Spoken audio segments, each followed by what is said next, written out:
ஹாய்ங்க, எல்லாருக்கும் வணக்கங்க. இன்றைக்கி சண்டே ஸ்பெஷல் எங்கே போகலான்னு யோசனை பண்ணிகிட்டு இருந்தப்போ தான் டக்குன்னு மைண்டுக்கு வந்தது டிமார்ட்டுங்க. ஏன்னா வீட்டிலங்கெல்லாம் கொஞ்சம் ரேஷனுங்கெல்லாம் காலியாக இருந்துச்சு. அதுக்காக சரி டிமார்ட்டுக்கு போகலாம் அப்படின்னு யோசனை பண்ணி டக்குன்னு ஒரு ஃபோன் அடித்தேன் அக்காவுக்கு. அவங்களும் சரி ஓகே போகலாம் அப்படின்னு சொன்னாங்க. அதனால அக்கா வீட்டுக்கு வந்துருன்னு சொன்னாங்க. அக்கா வீட்டாண்ட தான் இருக்கிறது. அக்கா வீட்டாண்ட போயிட்டு பிரியாணிலாம் சமைச்சு கிமைச்சு சாப்பிட்டுட்டு 1 மணிக்கு அப்படி கிளம்பணுங்க. போயிட்டு ஐட்டமுங்கள்லாம் ஒன்றா பார்த்து எது எதெல்லாம் நம்மளுக்கு வீட்டுக்கு தேவை அப்படின்னு ஒன்றா பார்த்து எதெல்லாம் ரேட்டுங்க கொஞ்சம் நம்மளுக்கு ஏற்ற மாதிரி இருக்குதுன்னு பார்த்து எல்லாமே வாங்கிட்டு வர வேலைக்கு எப்படியும் 3 ஹவர் உள்ளே தேவைப்பட்டதுங்க.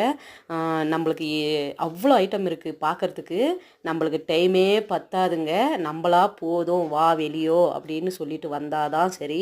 அப்புறம் வெளியே முடிச்சுட்டு வந்து பாப்கார்ன் வாங்கி சாப்பிட்டுட்டு ஐஸ்கிரீம் ஒன்று சாப்பிட்டுட்டு வந்துட்டேங்க. இந்த வீடியோ பிடிச்சா லைக் பண்ணுங்கள்.